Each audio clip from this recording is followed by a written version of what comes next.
Irmãos, vamos começar nossa escola bíblica dominical. Você pode abrir sua Bíblia em Efésios 1, versículo 5. Efésios 1.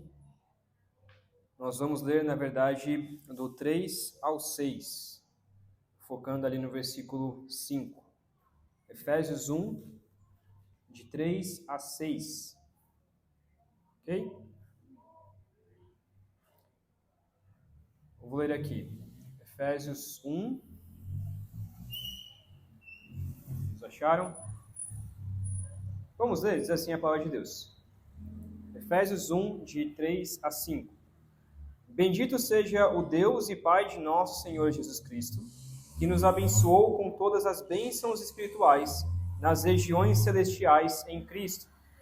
Porque Deus nos escolheu nele antes da criação do mundo para sermos santos e irrepreensíveis em sua presença. Em amor nos predestinou para sermos adotados como filhos, por meio de Jesus Cristo, conforme o bom propósito da sua vontade, para o louvor da sua gloriosa graça, a qual nos deu gratuitamente no amado. Deixa eu fazer uma pergunta inicial para a nossa reflexão. Todos os homens são filhos de Deus? Sim ou não? Todos os homens, todas as pessoas, toda a humanidade é filho de Deus? Pode ser chamada filho de Deus? Tem uma frase muito comum, principalmente aqui no Nordeste, né? Que é falada desse jeito, né? Não, porque todo mundo é filho de Deus, né? Todo mundo é filho de Deus. Mas será mesmo que todo mundo é filho de Deus? Todo mundo é?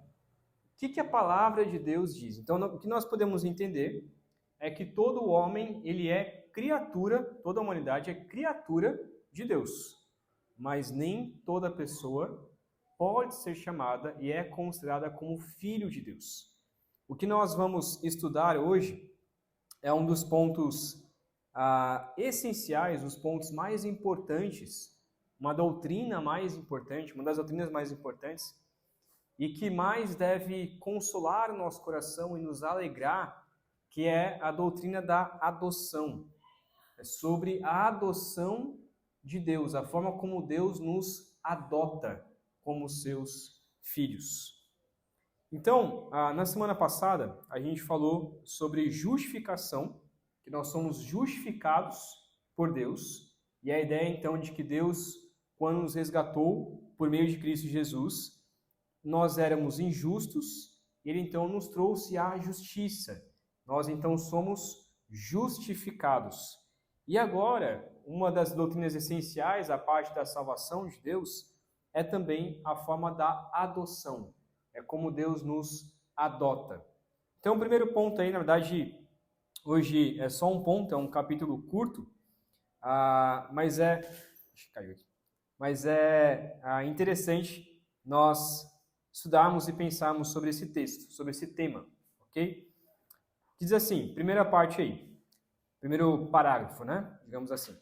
A todos quantos são justificados em seu único Filho, Jesus Cristo, e por causa dele, Deus é servido de fazer participantes da graça da adoção. O que significa então? Todos aqueles que são salvos, que são justificados, por meio de Cristo Jesus, por meio do Filho, por meio de Cristo Jesus, Deus, então, ele faz esses homens participantes da graça da adoção.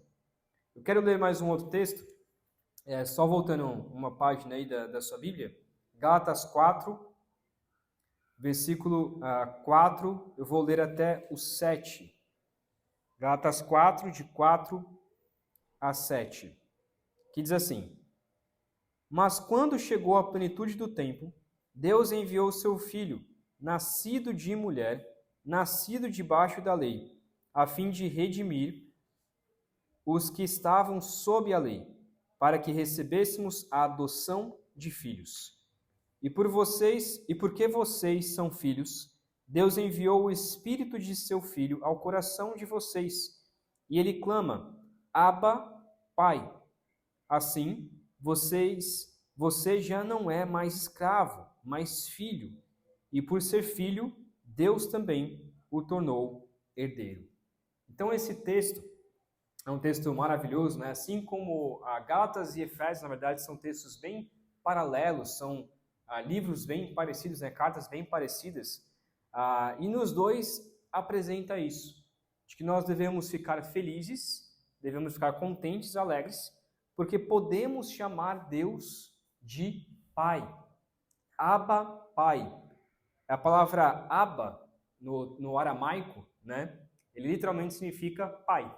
Então ele está repetindo aqui, ele coloca em aramaico e depois coloca aqui em grego, no sentido de que ele é um pai para nós. E a palavra Abba não é somente pai no sentido de apenas um pai, mas é como se fosse um paizinho. Então é uma forma carinhosa de você chamar o seu pai. Então não é somente você falar pai, né? Aqui no Nordeste, em alguns outros estados também, algumas outras regiões, lá em São Paulo não tanto, mas em algumas outras regiões é muito comum chamar o pai de papai, né? Papai. Às vezes eu acho até estranho, né? Para mim não é tão comum chamar meu pai de papai, é só pai mesmo, ficar só no pai. Mas a ideia de chamar de papai traz um carinho, traz um cuidado. Chamar de paizinho talvez não é tão comum em alguns lugares, mas é como se fosse isso. Então nós temos, a ideia do texto aqui está trazendo isso, de que nós temos o privilégio de chamar Deus de papai, de pai, um pai carinhoso, na ideia de pai carinhoso. Assim, então o versículo 7 diz, você já não é mais escravo, você já não é mais escravo do pecado, você agora é filho. E por ser filho, Deus também o tornou herdeiro. A ideia de herdeiro, né? A ideia de que nós podemos receber as bênçãos de Deus. É interessante que lá em Efésios 1, ele começa falando quais são essas bênçãos de Deus. Ele diz lá no versículo 3, Efésios 1, 3, bendito seja o Pai, o Deus e Pai de nosso Senhor Jesus Cristo, que nos abençoou com todas as bênçãos espirituais nas regiões celestiais em Cristo. E aí o versículo 4 diz que ele nos escolheu, o versículo 5 então diz que ele nos predestinou e então nos tornou filhos. Então nós só podemos receber as bênçãos espirituais, que é a herança de Deus, se nós somos de fato considerados como filhos, adotados então como filhos de Deus. O texto então, voltando lá para o capítulo 12 sobre adoção, diz assim, porque eles são recebidos no número dos filhos de Deus e gozam da liberdade e privilégio dos tais. Então vamos abrir nossas Bíblias em João, capítulo 1, versículo 12. E alguém pode ler esse texto para mim? João 1, 12.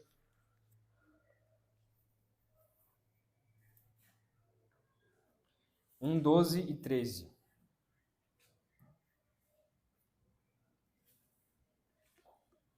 Contudo, aos que o receberam, aos que creram em seu nome, deu-lhes o direito de se tornarem filhos de Deus, os quais não nasceram por descendência natural, nem pela vontade da carne, nem pela vontade de algum homem, mas nasceram de Deus.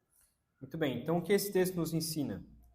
Aqueles que receberam, os que creram em seu nome, então aqueles que creram em Cristo Jesus, Deus deu o direito de se tornarem, então, filhos de Deus.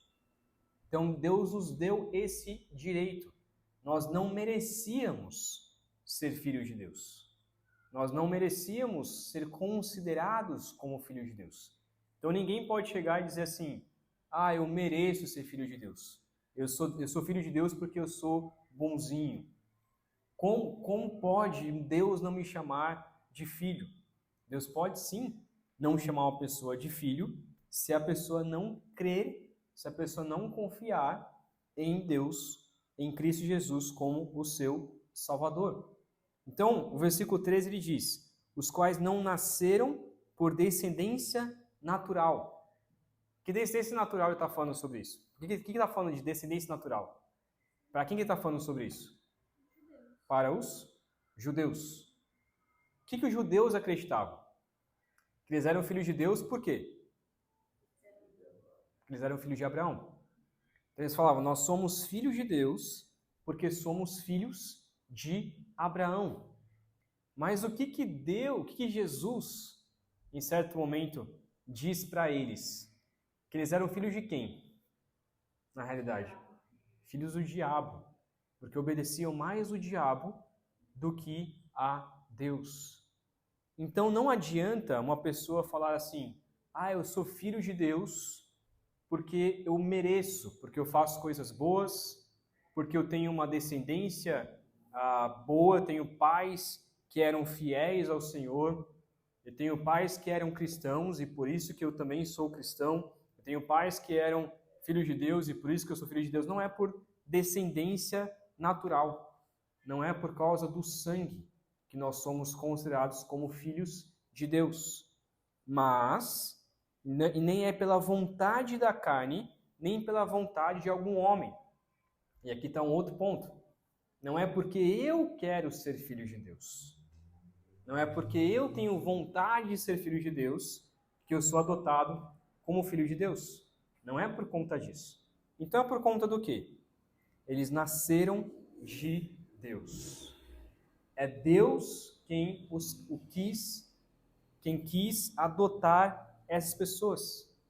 É Deus quem quis adotar as pessoas. É pela vontade dele. Ele enviou Cristo Jesus para morrer na cruz por nós, para nos salvar de nossos pecados. Ele nos predestinou, ele nos justificou e então ele nos adotou como filhos, como seus próprios filhos. Então nós não podemos mais dizer que nós somos, todo mundo é filho de Deus, e nem podemos dizer mais que somos escravos de Deus, simplesmente escravos de Deus. Somos sim escravos no sentido que temos que obedecer ao Senhor, mas nós somos filhos de Deus, nascidos de Deus.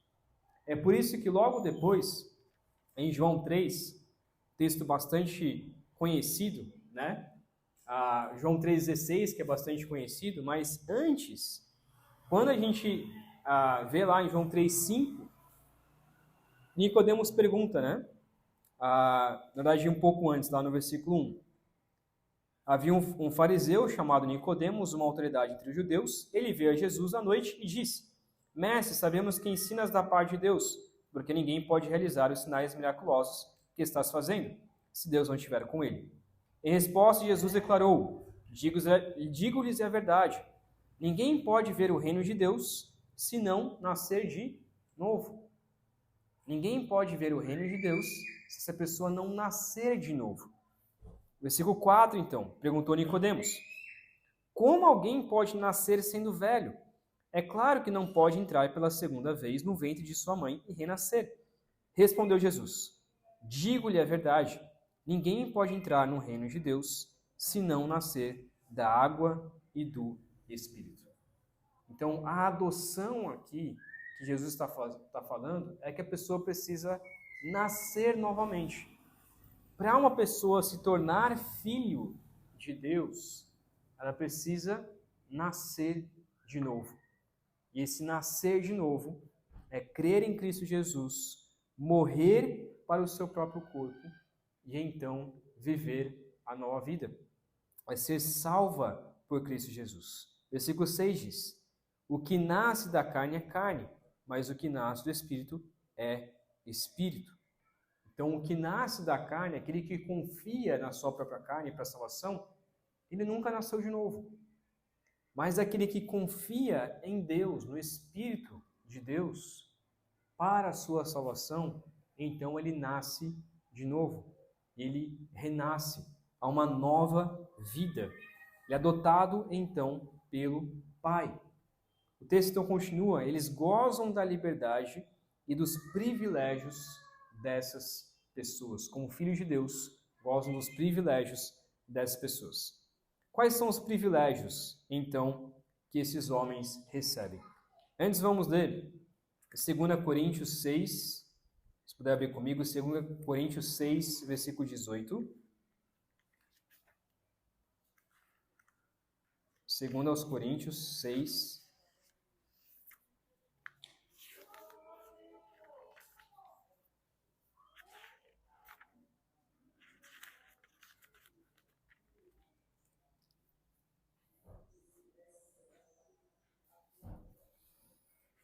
Seis, 18. Alguém pode ler?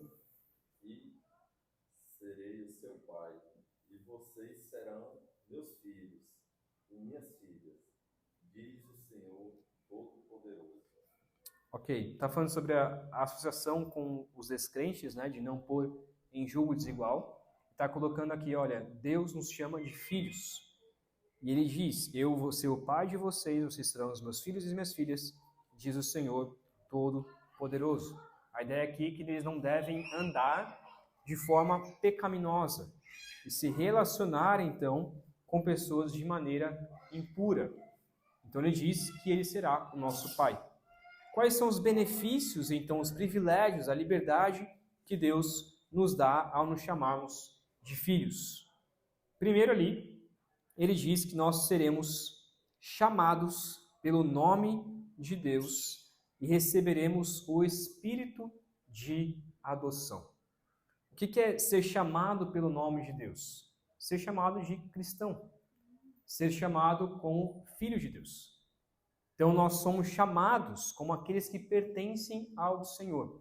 É interessante, não sei se você já pesquisou sobre isso, ou sabe sobre tem essa informação, né? Que o nome cristão não é um nome que a gente deveria nos orgulhar. Na verdade, a primeira vez que os cristãos foram chamados de cristãos foi lá em Atos, quando as pessoas começaram a zombar dos apóstolos e chamar eles de pequenos cristos. Ah lá, aqueles são os cristinhos, como seria a tradução na realidade, né?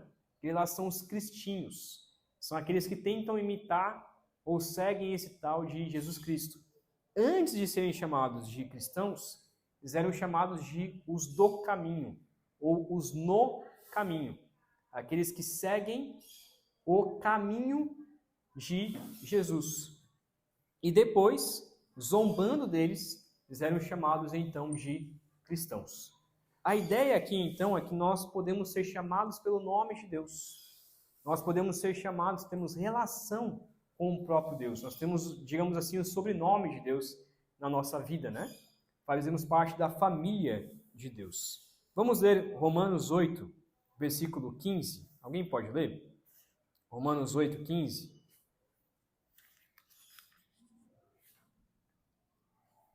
Porque vocês não receberam o espírito de escravidão, para viverem outra vez atemorizados, mas receberam o espírito de adoção, por meio do qual clamamos, Abba, Pai. Muito bem, texto que a gente já, bem semelhante lá ao de Efésios e de Gálatas, né? A ideia então que nós recebemos o espírito de adoção. Quando o Espírito Santo então entra na vida da pessoa, ela recebe então a adoção. Ela se torna então filho de Deus. O segundo privilégio do cristão é que ele tem acesso ao trono da graça com confiança e são habilitados a clamar Abba, Pai. Então, eles têm acesso ao trono de Deus. O que é ter acesso ao trono de Deus? Como nós temos acesso ao trono de Deus hoje, aqui nessa terra? Como nós podemos já chegar ao trono de Deus? Por meio da oração. Por meio da oração, nós podemos já chegar ao trono de Deus. Podemos conversar com Deus. Podemos chegar até Ele e conversar com Ele. Só um parênteses aqui sobre isso. Por que nós, cristãos evangélicos, não oramos aos santos? Por qual motivo não oramos aos santos? Não fazem mediação entre nós e Deus. Pode falar, irmão. Jesus foi crucificado, morreu, né?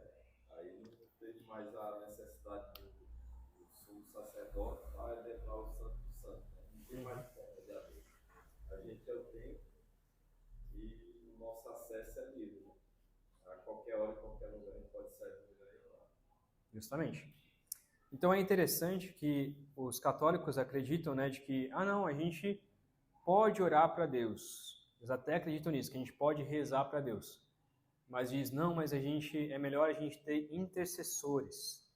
E aí rezam aos santos para que os santos intercedam para Deus. Então eu rezo para o santo que vai me ajudar a ter filhos, eu rezo para o Santo Antônio, para o São João, eu rezo para tantos outros. Aí eles lá no céu intercedem pela minha vida. Não faz sentido isso. Não faz sentido. E eu creio que essa foi uma maneira, uma estratégia de fato de Satanás para que as pessoas não tivessem acesso ao próprio Deus. Para que as pessoas deixassem de acreditar que nós temos acesso ao Pai, diretamente ao Pai. Então, quando nós oramos, nós não estamos orando para algum santo, para algum anjo, para alguma pessoa para nos ajudar. Nós estamos orando direto para Deus, conversando direto com Deus.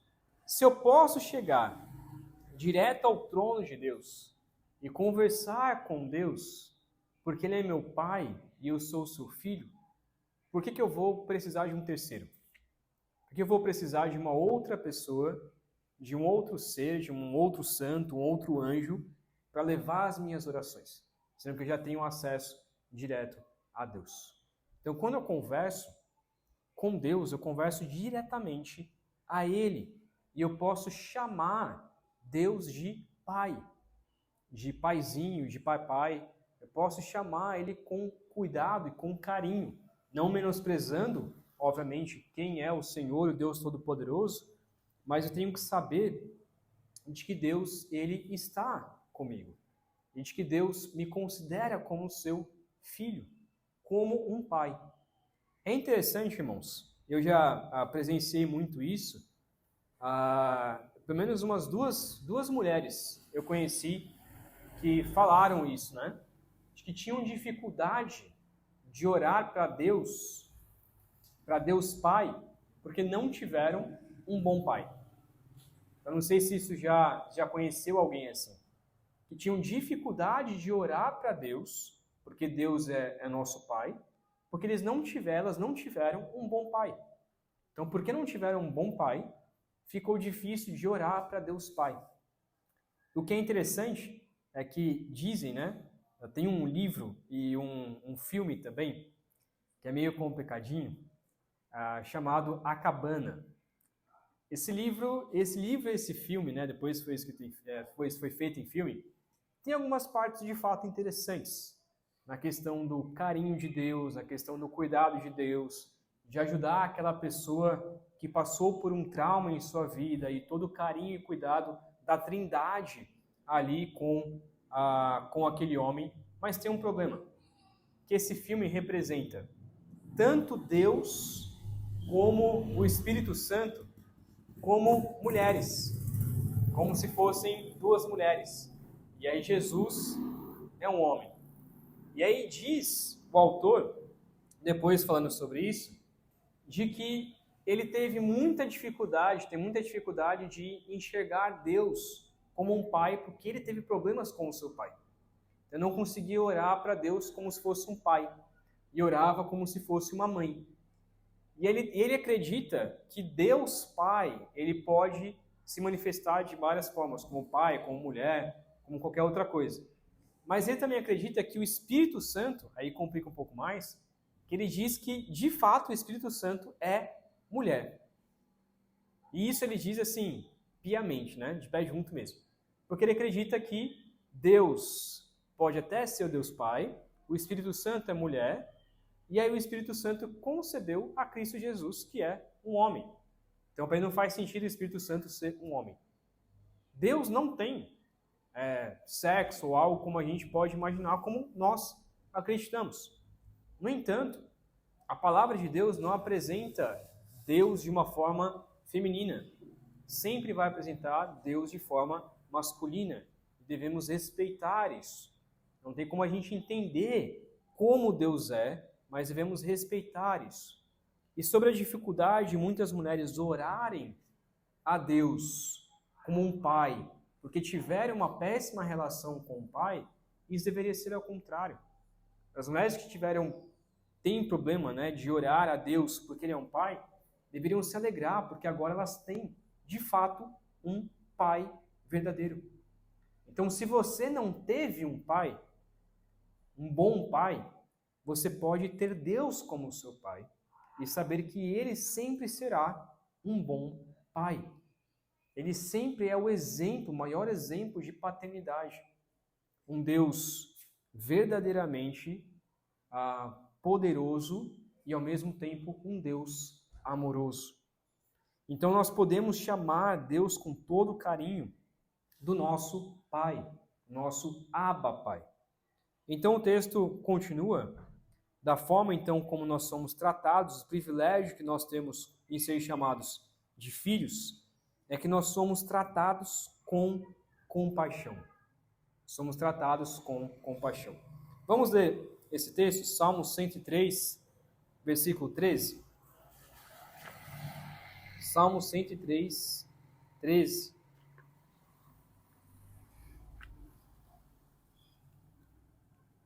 Se alguém puder ler, eu agradeço.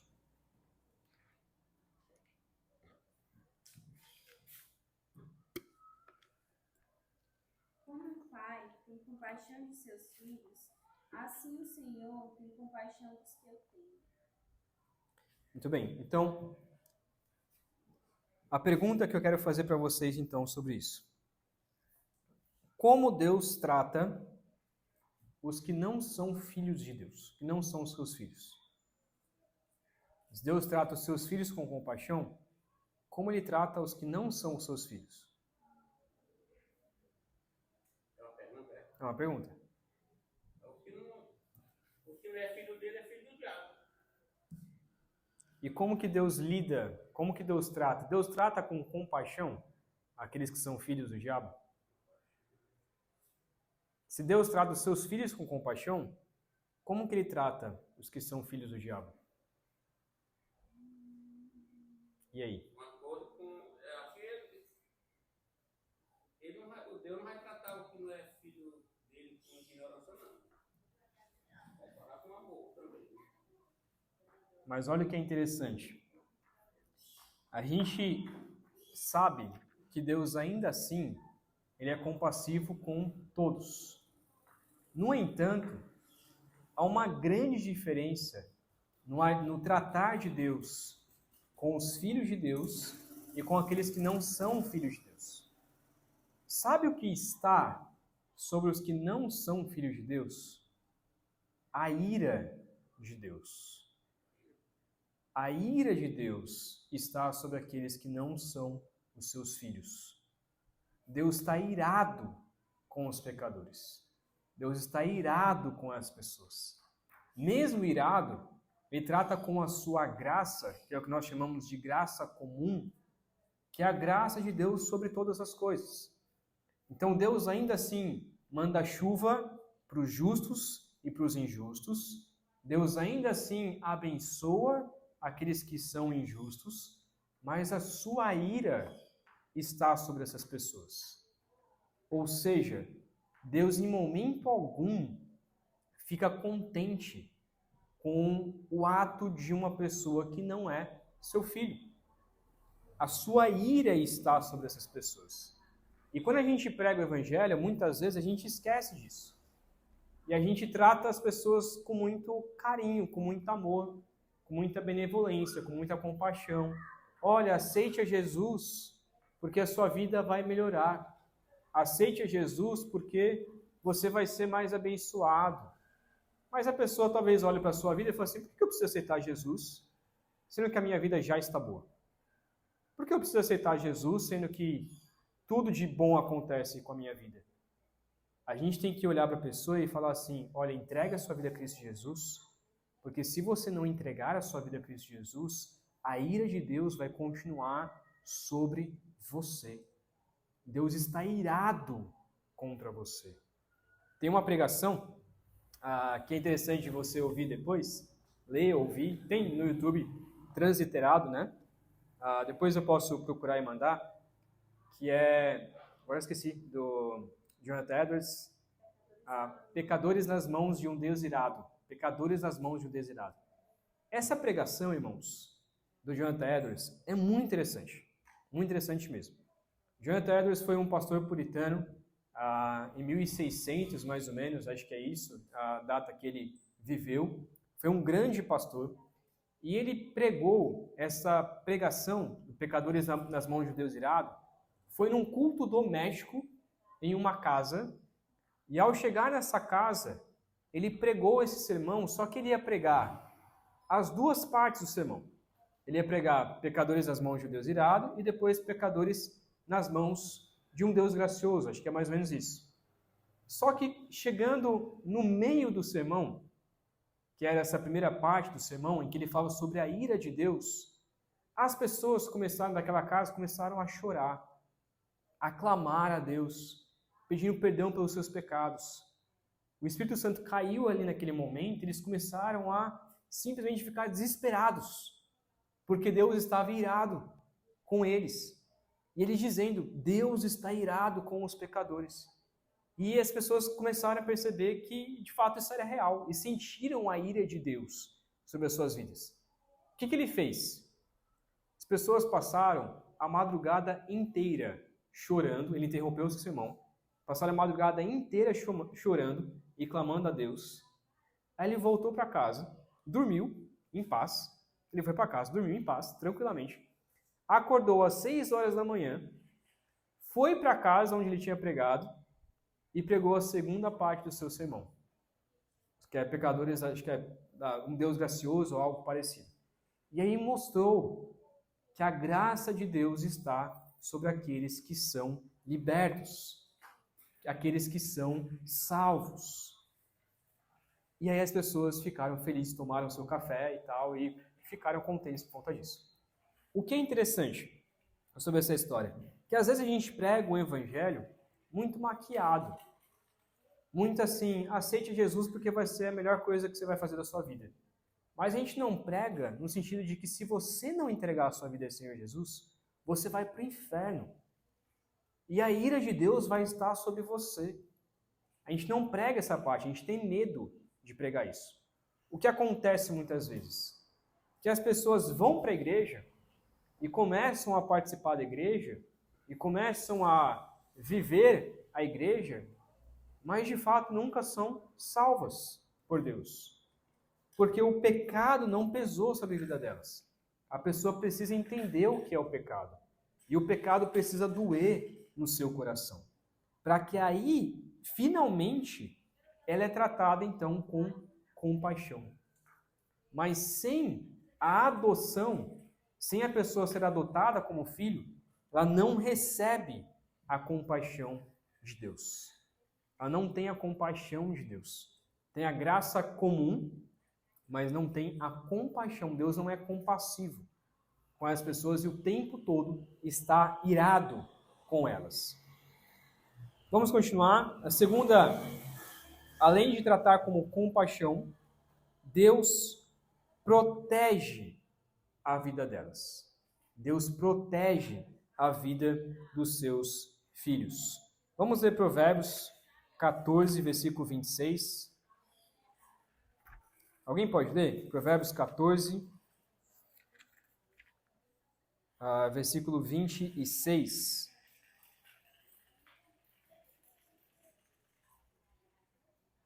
Provérbios 14, 26. Alguém pode ler? Aquele que teme o Senhor possui uma fortaleza segura, refúgio para seus filhos. Muito bem. Então, aquele que teme o Senhor possui uma fortaleza segura. Que fortaleza é essa? Nós somos protegidos do quê? Somos protegidos do mal, do maligno. Se você nunca leu, quero te recomendar a ler um livro de John Bunyan, chamado O Peregrino. Esse livro é muito bom mesmo. Conta a história do peregrino, que é chamado de cristão. Conta a história do cristão, a sua ida até o céu, a sua vida cristã, a sua ida então até o céu. É muito legal, muito importante. Era o livro de cabeceira do Spurgeon, do Charles Spurgeon. Diz que ele leu esse livro mais de 100 vezes. Em quase todo o seu sermão, ele tinha algum comentário sobre este livro. É um livro excelente, excelente mesmo. E chega uma parte que ele enfrenta o cristão, ele estava no meio de uma mata, ele enfrenta o Apolion, que é o próprio diabo. E quando o diabo começa a enfrentar ele, a tentar o cristão, ele começa a ficar desesperado, sem saber como se proteger. Até que finalmente ele para e pensa: eu tenho o escudo da salvação. Então ele pega o escudo da salvação em sua mão, e quando o diabo começa a jogar dardos, começa a jogar flechas nele, ele se protege então com esse escudo. O diabo então vê que não pode fazer nada contra ele e foge. O que essa parte significa para nós? Que nós somos protegidos pela salvação, pela adoção.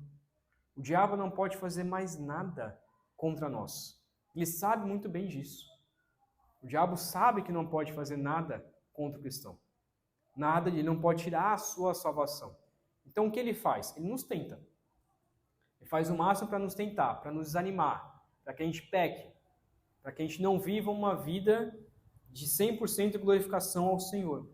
Mas não pode tirar a nossa proteção, porque nós somos, nossa salvação, porque nós somos protegidos por Deus, como uma fortaleza. Deus nos protege toda a nossa vida. A gente viu isso na quarta-feira passada, no Salmo 3, de que Davi ele tinha tanta confiança na proteção de Deus, que ele dizia que eu posso dormir à noite, acordo de manhã, mesmo sendo perseguido, mesmo tudo de mal acontecendo na minha vida, mas eu sou protegido por Deus. E nada de mal acontece comigo.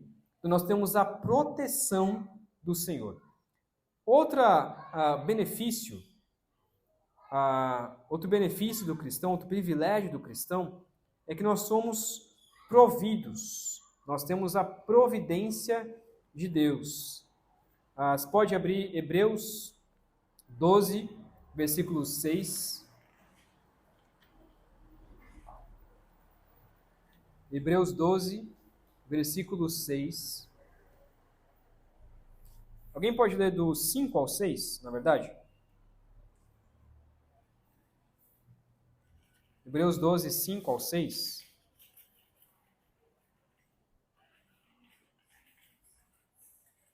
Vocês se esqueceram da palavra de ânimo que ele dirige a vocês como a filhos.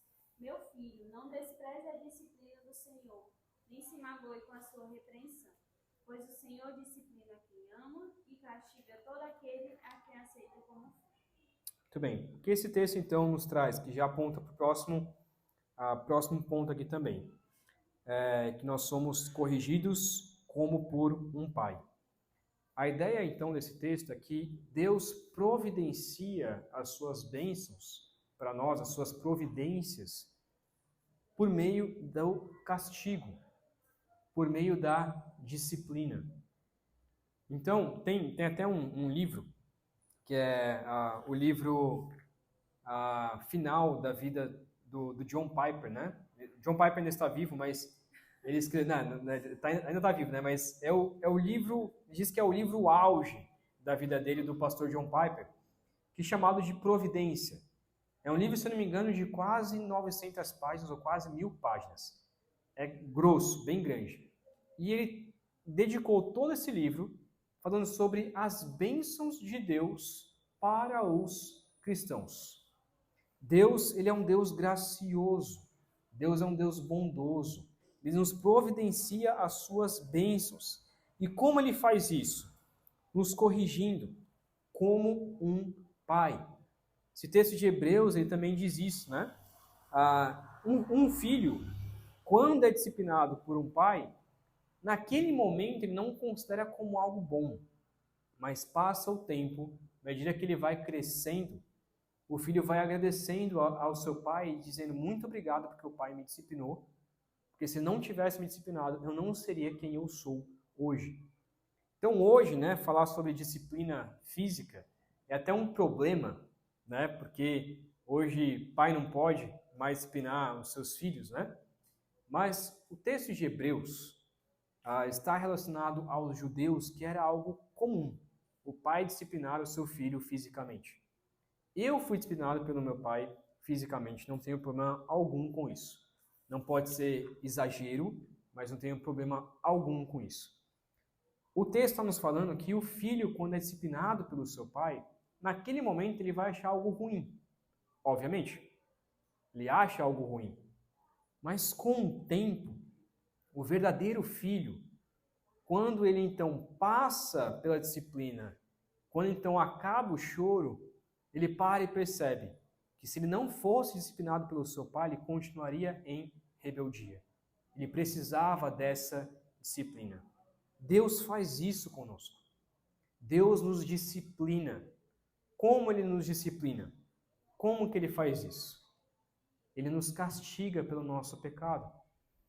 Então, aquela pessoa que acha que o seu pecado nunca é castigado, há um problema aí. Se você está pecando, todos os dias você peca, cai no mesmo pecado, ou nos mesmos pecados, e nada acontece em sua vida, não há disciplina alguma para você, você tem que se preocupar. Você tem que se preocupar. E tem que se perguntar, será mesmo que eu sou filho de Deus? Agora, quando você é um cristão verdadeiro e é adotado por Deus Pai, quando acontece alguma coisa em sua vida, alguma coisa ruim em sua vida, você deve sim pensar, será que eu estou sendo disciplinado por algum pecado que eu cometi? E muitas vezes isso é nítido.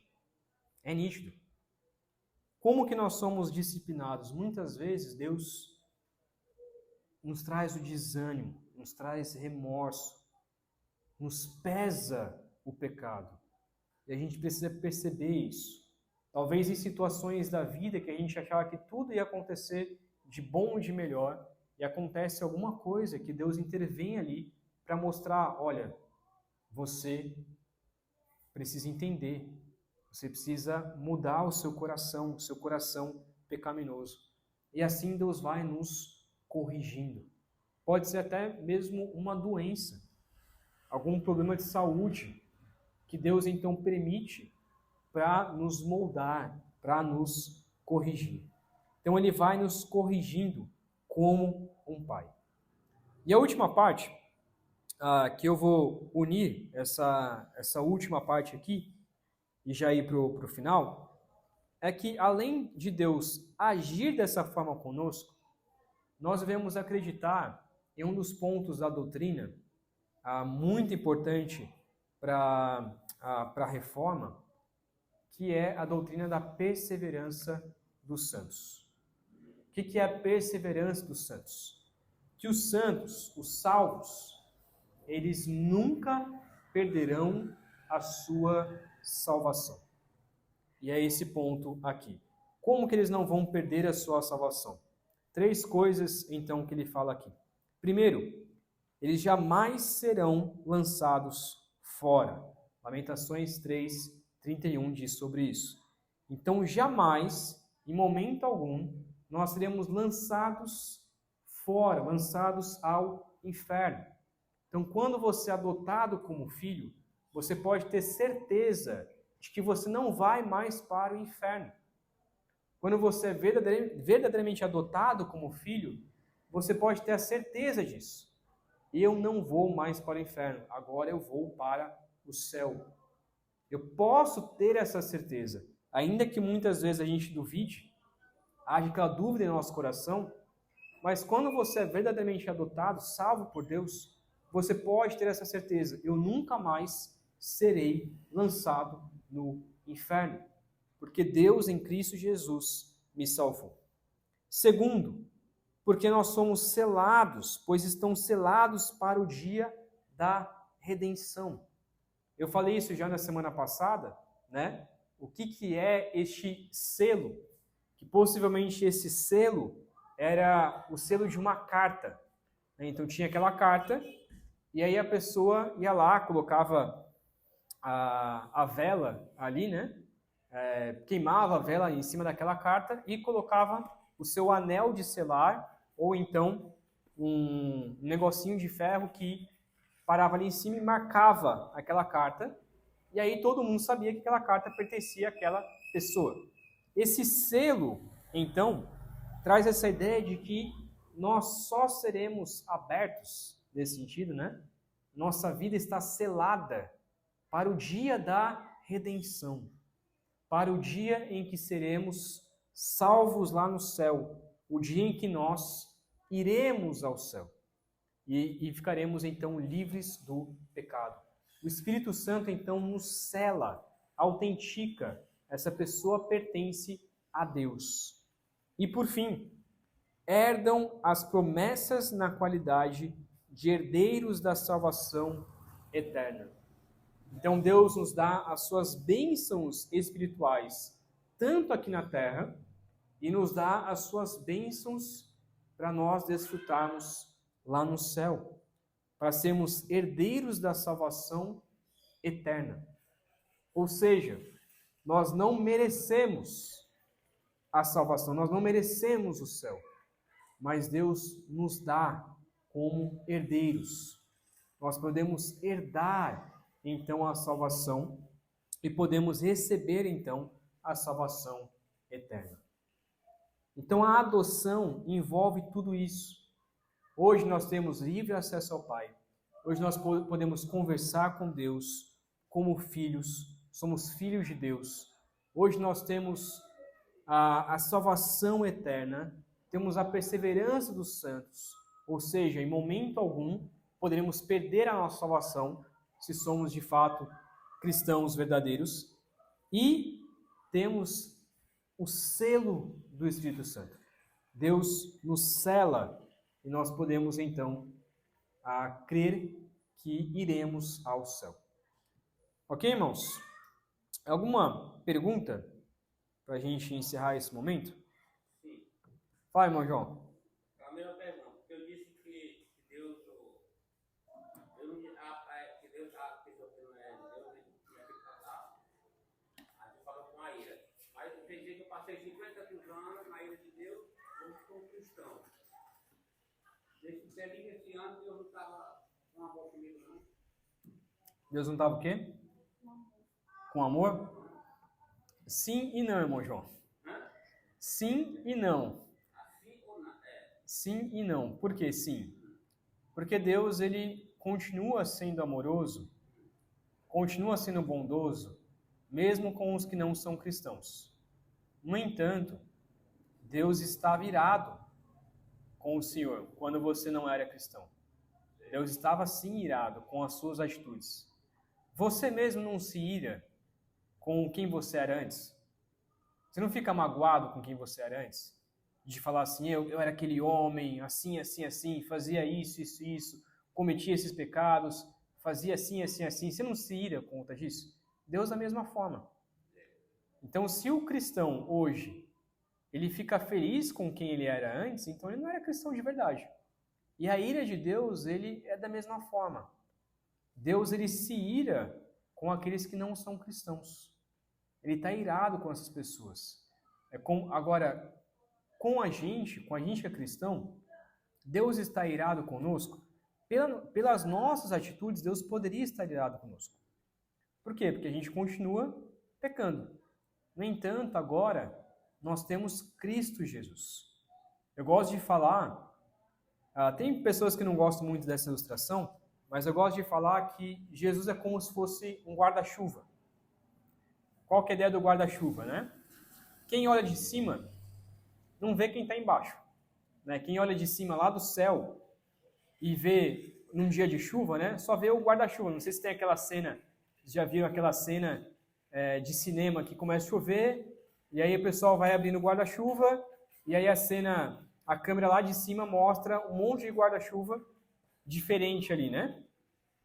Eu gosto de falar que Deus, quando nos olha de cima, se a pessoa tem Cristo Jesus, é como se fosse esse guarda-chuva. Então a chuva de Deus, a chuva de ira de Deus está caindo sobre as pessoas, mas quando a pessoa tem Cristo, ela abre esse guarda-chuva e a ira de Deus não cai mais sobre ela. Então ela não recebe mais a ira de Deus. Ela só recebe as bênçãos, a chuva de bênção de Deus. Então nós merecíamos a ira de Deus? Continuamos merecendo. Porque continuamos sendo pecadores. Mas a graça de Deus nos protege. A graça de Jesus nos protege da ira de Deus. Então é confuso da gente pensar nisso, né? Por isso que eu falei sobre a graça comum. O que é a graça comum? A graça comum é que Deus, mesmo irado, ainda assim ele abençoa as pessoas. Mesmo irado, ainda assim ele consegue ser compassivo com o não cristão. Assim como a gente. A gente consegue ser compassivo e gracioso com quem não é crente, obviamente. E Deus continua sendo compassivo e gracioso. Mas ele está irado com as pessoas. E as pessoas precisam crer. E quando elas forem julgadas no inferno, aí sim a ira eterna de Deus estará sobre essas pessoas. Aí não vai ter nem graça comum. Aí não vai ter nem coisa boa para a vida das pessoas. O inferno é como se Deus pegasse toda a sua ira e derramasse como um cálice e derramasse sobre as pessoas eternamente. Esse cálice da ira de Deus vai caindo sobre as pessoas que estão no inferno e nunca mais elas receberão graça alguma de Deus. Não vai ter nenhuma pontinha de bondade de Deus. Deus não vai aliviar nenhum tipo de dor sobre elas. Eternamente vai caindo o cálice da ira de Deus. Augusto. Justamente. Então, no inferno, todo mundo vai ser condenado. Não vai ter graça alguma. E isso deve pesar, de fato, no nosso coração. E nos levar, de fato, a pregar o Evangelho mais e mais, né?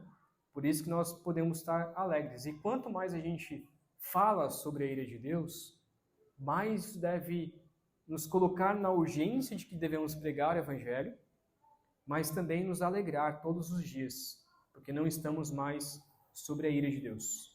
Não somos mais condenados, mas agora podemos receber o céu. Ok? Mais alguma pergunta, irmãos? Ou algum acréscimo? Eu estou feliz. Eu saí daquela vida que eu estava, aquela vida passada, e eu estou numa vida maravilhosa. Quem tem com aquela vida passada, eu, pelo menos, está empacado. Amém. As 7 taças que vem aí não é brincadeira, não. Pois é. Mais alguma pergunta, algum acréscimo? Então vamos orar nesse momento?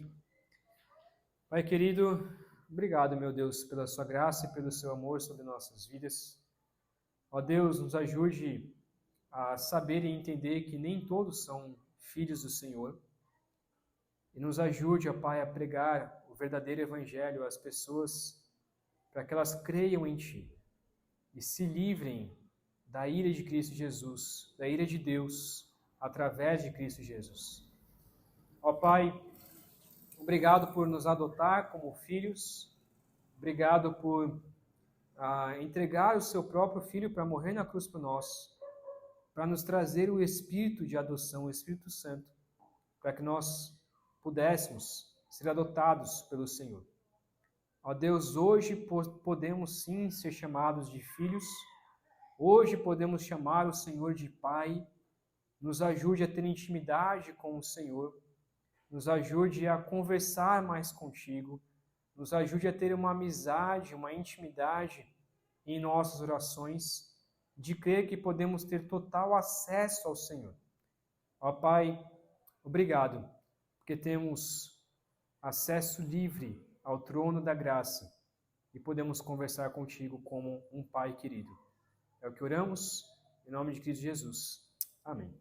Meus irmãos, vamos fazer um intervalo, daqui a pouco a gente